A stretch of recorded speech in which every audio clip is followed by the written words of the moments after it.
তোমার কালকে জীবন বিজ্ঞান পরীক্ষা, আজকে তুমি পরীক্ষা দিয়ে এসছো, রাত্রিবেলাতে কি করবে? স্যার কিন্তু এটাই বলতেন এবং আমি এটা করে ভীষণ উপকৃত হয়েছি। প্রথমে দেখনদারি, তারপর গুণ বিচারি। নমস্কার, welcome to CBC topper or competitive biology commando topper. তোমরা যারা মাধ্যমিক পরীক্ষার্থী আছো, তোমাদের তো আর একদম পরীক্ষা শুরু হতে চলেছে। আজকে হচ্ছে 6 তারিখ ফেব্রুয়ারির, 10 তারিখ থেকে তোমাদের পরীক্ষা এবং তোমাদের পরীক্ষার মাঝে সেরকম কোনো গ্যাপ অর্থাৎ যে ছুটির দিন নেই, শুধুমাত্র অঙ্ক পরীক্ষার আগে একটু তোমরা ছুটি পাচ্ছ। সুতরাং তোমাদের কিন্তু একটা প্ল্যান করে চলতে হবে যাতে তোমাদের রিভিশনটা পরীক্ষার আগের দিনের পরিবর্তে পরীক্ষার আগেই যেন একদম পাকাপোক্ত হয়ে যায়। তার কারণ তুমি পরীক্ষার আগের দিন পরীক্ষা দিচ্ছ, তারপরের দিন বাড়ি এসে রিভিশন খুব সময় কম পাবে, তাই না? তো সেই জন্য পরীক্ষার আগে কিন্তু সমস্ত সাবজেক্ট একদম পারফেক্টলি তোমার তরফ থেকে 100% দিয়ে একদম পাকাপোক্ত করে রাখতে হবে। পরীক্ষার মাঝে কিন্তু তুমি সেই রকম সময় পাবে না। আজকে আমি সেই নিয়ে বিশেষ কয়েকটি কথা বলবো যাতে তোমাদের এই পরীক্ষার আগে সময়টা নষ্ট না হয়ে যাতে ভীষণভাবে কাজে লাগে। যেমন তোমরা বাংলা এবং ইংরেজি পরীক্ষার আগে কোনো দিন পাচ্ছ না, বাংলা পরীক্ষা দিয়ে তো তোমাদের শুরু হচ্ছে, সুতরাং তার আগের দিনটা তুমি যদি পুরোটা বাংলাতে দিয়ে দাও তাহলে কিন্তু আর হাতে রয়েছে মাত্র 2 থেকে 3 দিন। এই 2.5 দিন বা 3 দিন কিন্তু তোমাকে অত্যন্ত বুদ্ধিমত্তার সাথে তোমাকে অন্যান্য সাবজেক্টগুলোকে কিন্তু কভার করতে হবে। আশা করছি তোমাদের প্রস্তুতি পর্ব অর্থাৎ কোনো জায়গা জানা সেটা অলরেডি কভার্ড হয়ে গেছে, কারণ পরীক্ষার আগে এখন 2-3 দিন নতুন করে কিছু জানার আশা করি তোমাদের এই টপিকস রিলেটেড কিছু থাকবে না। তোমরা যেটা করবে এখন সেই একই জানা ব্যাপারগুলোকে বারবার রিভিশন দিতে হবে। বাংলা এবং ইংরেজির ক্ষেত্রে যেহেতু তোমাদের লেখা ব্যাপার থাকে, রচনা থাকে, রাইটিংস থাকে, তো সেই ব্যাপারগুলো কিন্তু যতটা পারা যায় নিখুঁত তোমাকে হতেই হবে। অন্যান্য যে সাবজেক্ট যেমন ম্যাথামেটিক্সের ক্ষেত্রে তোমাকে কিন্তু বারবার প্র্যাকটিস করতেই হবে। প্রতিটা টপিক থেকে প্রতিটা ধরনের অঙ্ক একবার করে প্র্যাকটিস তোমাকে কিন্তু করতেই হবে। তাহলেই কিন্তু তুমি পরীক্ষার হলে গিয়ে বিনা দ্বিধায় একদম পারফেক্টলি স্মুথলি তুমি অ্যান্সার লিখতে পারবে। ভূগোল এবং জিওগ্রাফির ক্ষেত্রে স্পেশালি আমরা যদি ভূগোল বা জিওগ্রাফির ক্ষেত্রে কিন্তু তোমার ম্যাপ পয়েন্টিংস অথবা তোমাদের যে পরীক্ষার সময় কিছু ছবি আঁকার ব্যাপার যদি থাকে সেটা বারবার কিন্তু ছবি আঁকাটা প্র্যাকটিস করতে হবে। হিস্ট্রি বা ইতিহাসের ক্ষেত্রে বেশ কিছু বড় প্রশ্ন তোমাকে একদম ঠোঁটস্থ করে রাখতে হবে এবং আশা করছি যেগুলো ঠোঁটস্থ হয়ে গেছে সেগুলো তুমি লিখতে পারবে।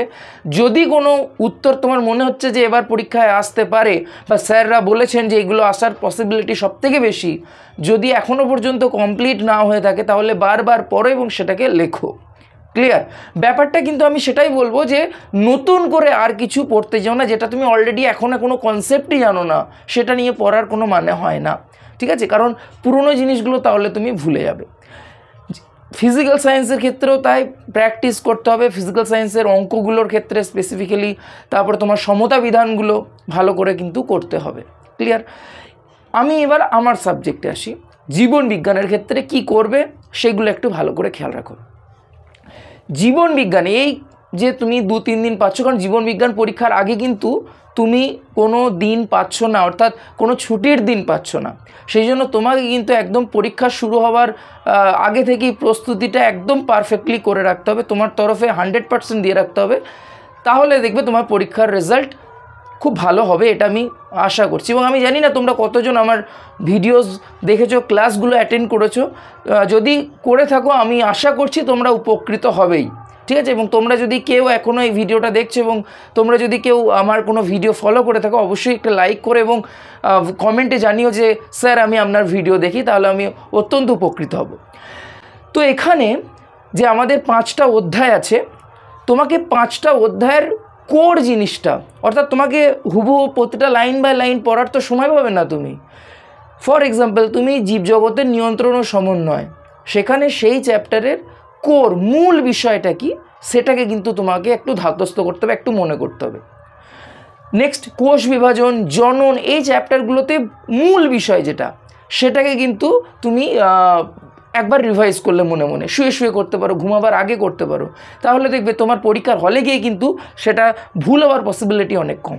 এবং যদি তোমার সময় থাকে, সময় বের করে নিতে হবে তোমাকে, সময় তো এভাবে থাকে না, তাহলে পারলে পড়া হয়েছে আমি জানি, তুমি টেক্সট বইটা বারবার রিভিশন দিয়েছো আমি বুঝতে পারছি, কিন্তু তাও যদি পারো একবার টেক্সট বইটাকে খুঁটিয়ে পড়ে ফেলো। পড়েছো 3বার 4বার পড়েছো, আমি তাও বলবো একবার রিভিশন দিয়ে দিতে, তাহলে কি হবে তোমার গরম গরম মনে থাকবে আর কি। প্রতিটা সাবজেক্টের অন্তত টেক্সট বইটা একবার পারলে পড়ে যাও পরীক্ষার আগের দিন, পরীক্ষার যেদিন তুমি যে দিতে যাবে। ফর এক্সাম্পল তোমার ধরো কালকে বাংলা পরীক্ষা, তুমি পড়েছো আজকে সারাদিন পড়েছো, সন্ধ্যেবেলা বসে মানে বাংলা পরীক্ষার আগের দিন, বা আমি যদি বলি জীবন বিজ্ঞান পরীক্ষার যেদিন, তোমার কালকে জীবন বিজ্ঞান পরীক্ষা, আজকে তুমি পরীক্ষা দিয়ে এসছো, রাত্রিবেলাতে কি করবে না টেক্সট বইটাকে একবার খুঁটিয়ে পড়ে নেবে। আমাদের স্যার কিন্তু এটাই বলতেন এবং আমি এটা করে ভীষণ উপকৃত হয়েছি। হ্যাঁ, তো টেক্সট বইটা খুঁটিয়ে পড়ে নেবে একবার একদম প্রথম থেকে শেষ পর্যন্ত, যে ব্যাপারগুলো কি রয়েছে সাবজেক্টটাতে, ঠিক আছে, এই টপিক্সটাতে কী রয়েছে। যখন তুমি থরলি একবার রিভিশন করে ফেলবে না, তোমার মাথাতে যেগুলো হয়তো তুমি ভুলে গেছিলে আবার ক্লিক করে যাবে, আবার তোমার মাথায় মধ্যে তোমার মনে পড়ে যাবে, স্মৃতিতে চলে আসবে, এবং যেটার প্রতিফলন দেখা যাবে তোমার পরীক্ষার খাতায়। এবং আমি বারবার বলছি, স্টুডেন্ট হয়ে কখনোই টুগলি সিস্টেম, কোনো একটা অসৎ মনোবৃত্তি বা অসৎ কোনো ভাবনা নিয়ে পরীক্ষার হলে কিন্তু যাবে না, বা অন্যের উপর নির্ভরতা, যে ও তো রয়েছে ও আমাকে দেখাবে, বা ও আমার সামনের বেঞ্চেই বসবে ওকে আমি দেখব, ও আমাকে দেখাবে, এই মনোভাব নিয়ে কিন্তু পরীক্ষার হলে যাবে না। তাহলে গ্যারান্টি দিচ্ছি তোমার কপালে কিন্তু দুঃখ আছে। ঠিক আছে, তোমার মনে হতে পারে যে এই স্কুলে তো আগের বারে পড়েছিল, স্কুলে সেরকম কড়া গার্ড নয়, স্কুলের স্যাররা খুব ভালো, তো আরামসে ওখানে আমি টুকতে পারবো। ঠিক আছে, এই মনোবৃত্তি নিয়ে কিন্তু পরীক্ষার হলে যাবে না, কারোর উপর নির্ভরশীল হয়ে কিন্তু পরীক্ষার হলে গিয়ে পরীক্ষা দেবে না। তখন দেখবে আমাদের ঠাকুমা একটা বারবার কথা বলতেন যে পরের বুদ্ধিতে ডুবে মরি, নিজের বুদ্ধিতে শুভ করি। ঠিক আছে, যদি তুমি তোমার নিজের বুদ্ধিতে ঠিকঠাক করো, যদি সেটা ভুলও হয়, তুমি কিন্তু বলতে পারবে যে আমার মনে পড়ছিল না তাই ভুল করে ফেলেছি, কারোর উপর দোষ দিতে পারবে না তুমি। কিন্তু ধরো তুমি একটা ঠিক করেছিলে এবং তোমরা হবে, তোমরা যদি বলা বলি করে দিতে যাও হবেই, তুমি হয়তো একটা অ্যান্সার লিখেছো, ঠিক আগের জন বা তার পাশের জন বন্ধুর কথা শুনে তুমি সেটা কেটে তার অ্যান্সারটা লিখেছো, এবং পরীক্ষা দিয়ে এসে দেখলে যে আমি আগে ঠিক লিখেছিলাম, ও বললো বলে আমার ভুল হয়ে গেছে। তাহলে তুমি অভিযোগটা করবে কাকে? ওই বন্ধুর সব দোষ। ওই দোষ যেন না দেওয়া হয়, ওই ভেবে কিন্তু পরীক্ষার হলে যাবে না তুমি। পরনির্ভর হয়ে কোনো রকম টুগলি, কোনো রকম কাগজ, কোনো রকম অসৎ উপায় কিন্তু অবলম্বন করবে না। সৎ হয়ে পরীক্ষা দিতে শেখো, এটা একটা পরীক্ষা। ক্লিয়ার? এবং যেটা বলছিলাম, প্রতিটা টপিকের মূল বিষয়বস্তু কিন্তু তোমাকে একবার ঝালিয়ে পরীক্ষার আগের রাতে ঝালিয়ে কিন্তু পরের দিন পরীক্ষার হলে যেতে হবে। এবং পরীক্ষার হলে তোমার এটা যেহেতু বাইরে সেন্টার হচ্ছে, তোমাদের একটা ভয় থেকেই যায়, এবং ভয়টা জেনারেলি তোমার বাবা মা বা টিচার্সরা অনেক সময় ধরিয়ে ফেলেন অজান্তেই, যে বাইরে পরীক্ষা, বাবা কি আহামরি কিছু হবে, কিচ্ছু না। তুমি শুধু ফোকাস রাখো, পরীক্ষা যেখানেই হোক, সেটা তুমি স্কুলে দিচ্ছিলে সেই রকমই একটা ঘর থাকবে অন্য স্কুলে, সেটা তোমাকে কেউ নিয়ে যাবে বা তুমি যাবে কিছু একটা মাধ্যমে। সুতরাং তুমি ফুল ফোকাস থাকবে তুমি কি লিখছো সেটাতে, তুমি কোথায় যাচ্ছ। এটা তোমাদের স্কুল নয়, এটা তো আমাদের স্কুল নয়, এটা অন্য স্কুল, এটা অন্য জায়গা, এখানকার স্যাররা আমাদের স্কুলের স্যারদের মতো নয়। এই সব ফালতু ভেবে সময় নষ্ট করো না।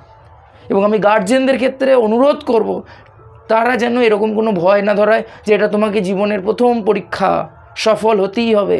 কিচ্ছু না, তুমি যেরকম পরীক্ষা দিয়ে এসছো সেরকমই পরীক্ষা, এটা বাইরে হচ্ছে সেই জন্য অত আহামরি কিছু নেই। তুমি তোমার ফোকাস রাখো যে পরীক্ষা যেন ভালো হয়, দ্যাটস ইট। তোমার দায়িত্ব শুধু পরীক্ষার খাতায় তোমার 100% দেওয়া।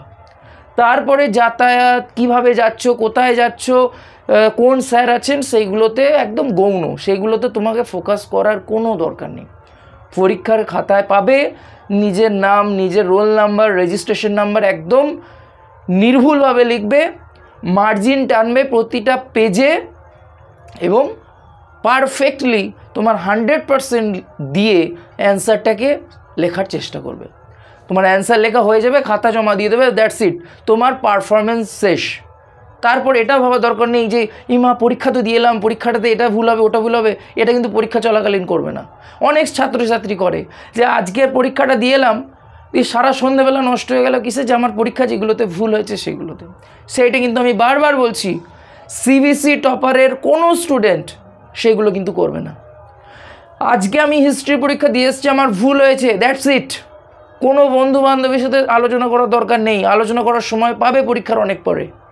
তোমার যেটা হাতের বাইরে চলে গেছে, যেটা তোমার কন্ট্রোলে নেই, যেটা তোমার নিয়ন্ত্রণে নেই, সেই জায়গাগুলোতে ফোকাস করার দরকার নেই। পরীক্ষা দিয়ে এসেই ফ্রেশ হই, একটু রেস্ট নিয়ে শুরু করে যাবে পরের দিনের পরীক্ষাটা কি করে ভালো দেব। আজকের পরীক্ষা ভালো হোক খারাপ হোক ডাজ নট ম্যাটার।